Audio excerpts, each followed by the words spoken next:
शौक साहब फरमाते हैं कि आहिस्ता चल जिंदगी,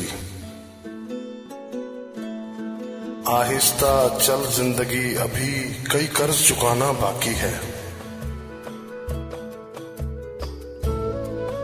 कुछ दर्द मिटाना बाकी है, कुछ फर्ज निभाना बाकी है। रफ्तार में तेरे चलने से कुछ रूठ गए, कुछ छूट गए।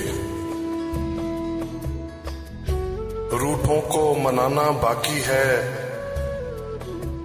रोतों को हंसाना बाकी है। कुछ हसरतें अभी अधूरी हैं, कुछ काम भी और जरूरी हैं। ख्वाहिशें जो घुट गईं इस दिल में, उनको दफनाना बाकी है। कुछ रिश्ते बनके टूट गए, कुछ जुड़ते जुड़ते छूट गए। इन टूटे छूटे रिश्तों के जख्मों को मिटाना बाकी है।